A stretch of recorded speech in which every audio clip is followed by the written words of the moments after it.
आसन बिछा के कंप्लीट रखो, आके बैठ जाते हैं, ये गलत है। अपना आसन स्वयं को बिछाना चाहिए। यहां तक कि हमारे घर में कोई अतिथि आए तो उनके लिए भी हमारे बिछाने का धर्म है। सुखदेव मुनि वर्णन कर रहे हैं राजन, उस देवभूति ने जमीन पे बैठ गई और बड़ा सीधा हाथ उस आसन पे रख लिया। आसन की भी मर्यादा रह गई और पति का अभिमान हो गया।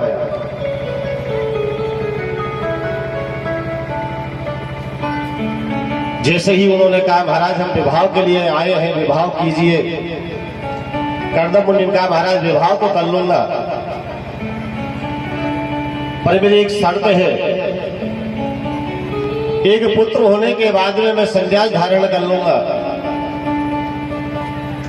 देवहूति कहने लगी महाराज मुझे भी ऐसा ही पति चाहिए, मुझे ऐसा पति नहीं चाहिए जो विषय वासनाओं के भोग में लिप्त रहे। मुझे भी पति भी चाहिए जो भजनानंदी हो, जो भगवान का भजन करता रहे। और आजकल अगर घर में कोई काम है और पति देव अगर पूजा करने लग जाए तो रसोई के आधे से बर्तन तो घर से बाहर निकल जाए। आप दिन भर पूजा करते रहते हो, हमको तो दिन भर इतना काम रहता है। इधर देवहूति ने कहा महाराज मुझे पति भी ऐसा चाहिए जो भजनानंदी हो, ये संसार की वासनाओं से जो दूर रहे। मनु और शत्रुरूपा ने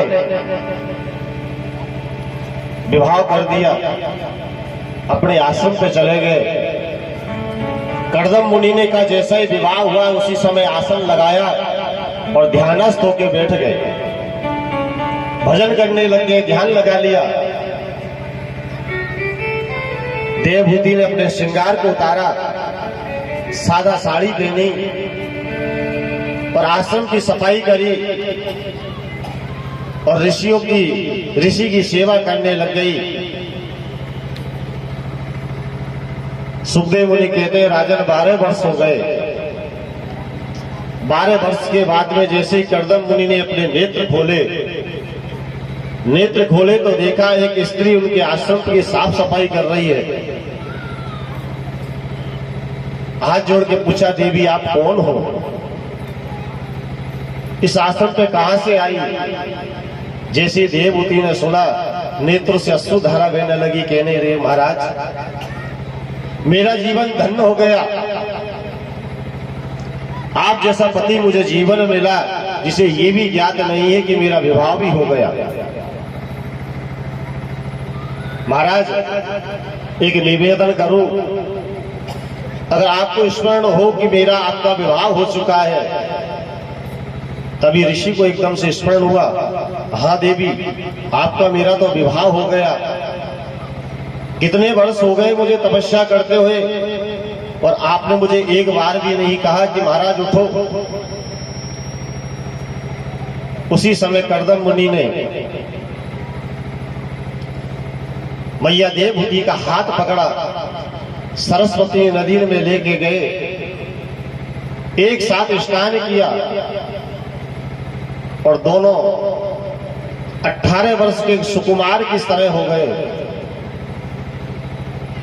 अपनी एक माया से भगवान ने क्या एक विमान तैयार किया, उस विमान में बैठा के 100 वर्ष तक विहार किया। उनके 9 संतान हो गई, 9 कन्याओं का जन्म हुआ। 9 कन्याओं के बाद में कहने लगे महाराज देवी मैंने आपसे कहा था कि एक संतान होने के बाद में मैं संन्यास धारण कर लूंगा। देवी हमारे यहाँ 9 संतान हो गई, अब मैं संन्यास धारण करूंगा। देवहूति कहने लगी महाराज आपने कहा था एक पुत्र होने के बाद मैं संन्यास धारण करूंगा, ये तो 9 कन्या है,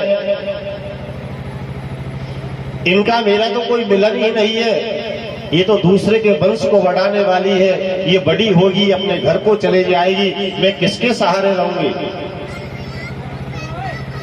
दोनों ने भगवान नारायण की आराधना की, नारायण ने प्रकट होकर आशीर्वाद दिया मैं तुम्हारे तप से प्रसन्न हूं। कुछ ही समय के बाद में मैं आपके यहाँ कपिल रूप में अवतार धारण करूंगा। समय आया और समय के अनुसार भगवान नारायण ने कर्दम मुनि और देवहूति के घर पर कपिल अवतार में धारण किया। बोल कपिल देव भगवान की जय। कपिल भगवान का अवतार जैसे ही हुआ, कर्दम मुनि कहने लगे, देवी ये हमारी 9 कन्या है, इनका भी विवाह कर दो जिससे मैं बंधन से मुक्त हो जाऊं। कला का विवाह मरीचि के साथ में कर दिया, अनसुईया का विवाह अत्रि के साथ में कर दिया, अरुंधति का विवाह वशिष्ठ ऋषि के साथ में किया, और ख्याति का भृगु ऋषि के साथ में किया, और शांति का अथर्व ऋषि के साथ में किया, और क्रिया का क्रतु के साथ में किया, हृदय का पुलस्त के साथ में किया, सज्जा का अंजरा के साथ में किया। इस प्रकार सबका विवाह करके कर्दम मुनि वन को चले गए और भगवान का भजन करने लग गए। सुखदेव मुनि वर्णन कर रहे हैं, राजन एक दिन की बात है कि माता देवहूति कपिल के पास में बैठी कहने लगी, रे बेटा मेरे जैसी कोई सौभाग्यशाली स्त्री नहीं है जिसके घर में तेरा जैसा बेटे ने जन्म लिया,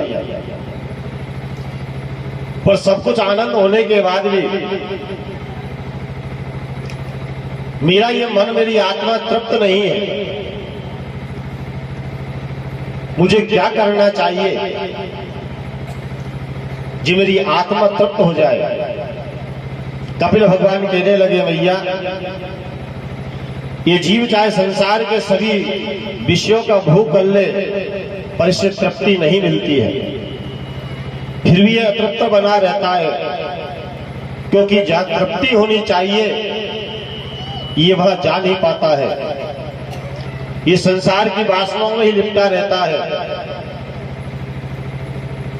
इसको तृप्त करने के लिए भगवान नाम का स्मरण अगर जीवन पर्यंत करता रहा तो इसकी मन और आत्मा दोनों तृप्त हो जाएगी। मैया अब मैं तुम्हें एक दृष्टांत सुनाता हूं। एक राजा था, उसके पास में एक बकरा था।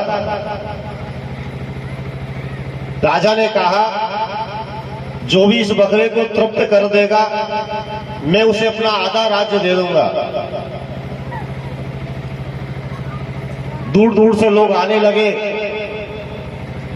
प्रातः काल आते, बकरे को लेकर जंगल में जाते, दिन भर खूब चराते, और शाम को बकरा उचकता कूदता हुआ आता, राजा के सामने लाके कहते, महाराज आज पूर्णतः इसको तृप्त करके लेके आए। राजा कहता, ठहरो। उसी समय राजा कुछ हरी हरी पत्तियां मंगाता और बकरी के सामने जैसे ही डालते, बकरे का स्वभाव होता है चाहे भूख नहीं है फिर भी उसमें मुंह मारता है, और वो पत्तियों को देख के जैसे ही बकरा मुंह मारता, राजा कहता, महाराज ये तृप्त होता तो इसकी तरफ देखता भी नहीं। रोज का नियम चल गया, अनेक प्रकार के राजा राजकुमार आए, पर शाम को सब निराश होकर चले जाते थे। एक दिन कहीं से घूमता हुआ एक सत्संगी आ गया। उसने कहा, महाराज आज आपके बकरे को मैं लेके जाऊंगा, मैं इसे तृप्त करके लाऊंगा। राजा ने कहा, महाराज आप सत्संगी हो, भगवान का भजन पूजन करो, कहां ये बकरे के चक्कर में पड़ रहे हो? या नहीं महाराज आज कुछ मैं लेके जाऊंगा। राजा ने वो बकरा सत्संगी को दे दिया। सत्संगी उसे जंगल में लेके गया, एक पेड़ से बांध दिया, चारों तरफ हरी हरी पत्ती डाल दी और एक छड़ी लेके बैठ गया। जैसे ही बकरा हरी पत्ती में मुंह डाले और वो सत्संगी बैठा हुआ एक छड़ी मारे, दिन भर वो सत्संगी ने उस बकरे को दिन भर मारा। जैसे ही वो बकरा मुंह डाले तुरंत उस मुंह पे एक छड़ी मार दे। सायंकाल हुई, बकरे को खोल के वो सत्संगी राज दरबार में लेके आया। रोज तो कूदता फांदता हुआ आ रहा है, आज निष्काम शरीर है, मैंने आज इसे तृप्त कर दिया है, आपको जो भी उपाय करना है कर लो। राजा ने इसी प्रकार से पत्तियां मंगाई, बकरे के सामने डाली। बकरे ने एक बार हरी पत्ती देखी और एक बार उस सत्संगी को देखा। मन में विचार आया, मैंने हरी पत्ती खाई और इसने मुझे मारा। वो हरी पत्तियों को देख के दूर खड़ा रहा। इसी प्रकार से मैया ये संसार का मनुष्य हो गया है, सब कुछ होने के बाद भी इसका पेट नहीं भरता है। सब आनंद है जीवन में, परिवार खुश में है, फिर भी पड़ोसी का गला काटेगा, भाई का गला काटेगा, यहां से खा लूं वहां से खा लूं, चाहे उसे जरूरत नहीं है। भैया इस आत्मा को अगर तृप्त करना है तो किसी सत्संगी की छड़ी का सहारा ले लीजिए, भगवान का नाम का सहारा ले लीजिए। जब भी ये मन विषय वासनाओं की ओर भागे, उसी समय माला लेके बैठ जाइए।